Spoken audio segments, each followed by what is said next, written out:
I believe the world needs more love and more compassion. There's so much pain, suffering, and fighting each other over everything. That's not what love is all about. To bring about what Jesus envisioned is what we hope to accomplish.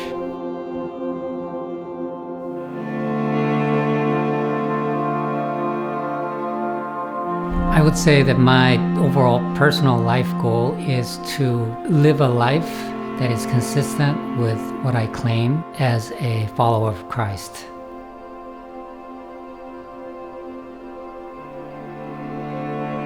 The very first public speech that is recorded in the Gospels, he said that he has come to preach good news to the poor, to heal the brokenhearted, to proclaim liberty for the captives, and to release the oppressed. In that, he clearly articulates what his mission was when he came.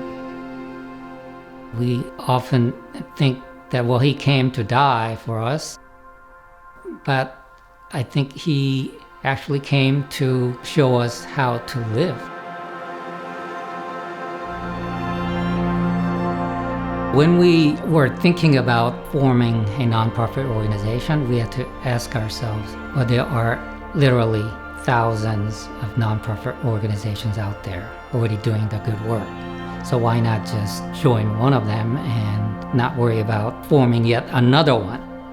We looked around and found that many nonprofit organizations have a high administrative cost and overhead, and so only a small fraction of what people who donate to the organization will actually go to fund the charitable programs. So we said, okay, we are going to do something different, and that is to make sure that all of the public contributions that come into our organization will go directly to those charitable programs, and none will be deducted for overhead or administrative costs. But also, we wanted our programs to provide services, we provide funds and supplies to people who need them, but we also partner with them. And so it's a collaborative effort. We want to make people feel that they are part of it, they have the ownership, and that they are not just getting a handout. Poor people themselves do not focus on the lack of specific material things, but it is more of a feeling powerless in society. That has a very big psychological impact, and that really constitutes what poverty is all about. It's not simply a lack of money. Just realizing that, I think, helps us to have partnership with the people that we serve and to make a real difference in the long run. There have been a few times where we had the privilege of actually visiting some of our clients who usually come to the grocery distribution events, and they may send us an email or calling us and saying that, hey, they cannot come because they are ill or whatever. We've had the opportunity to actually take our grocery to their place, and you can talk with them and they will tell you what they're going through, and sometimes it's heartbreaking to hear some of these stories, but we're always warned. They may be disappointed and distressed, but they don't give up, and that for them to know that we are there to look after them, to have their back, is tremendously powerful. I'm not a very public person. I don't like to be out in the spotlight.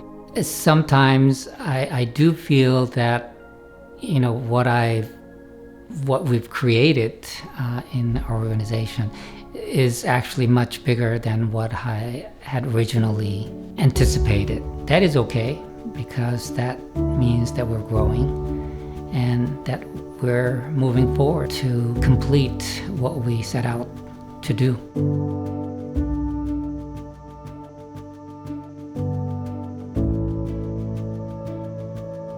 As I look around, the needs that are out there is so great.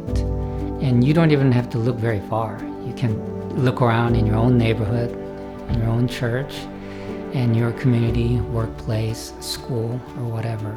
And you don't have to go to a foreign country to recognize that. And sometimes it can be overwhelming to see all these needs, and you say, okay, what am I doing? Is what you're doing making really any difference? It seems like a drop in the bucket, right? We all start that way. I believe God is pleased when we involve ourselves in serving our neighbors in our community. This is what Jesus came to do. He clearly sided with the powerless, the marginalized, the disenfranchised. And if that was his mission, then that should be our mission too. If we feel that what we're doing is not very important because we can't really do too much, then nobody's going to do anything and nothing ever is going to get done. And so just taking one step at a time, doing what we can do right now, I think it's a huge step forward. Believing something is one thing, but actually practicing what we believe, I think, is far more important. So that's what we're all about.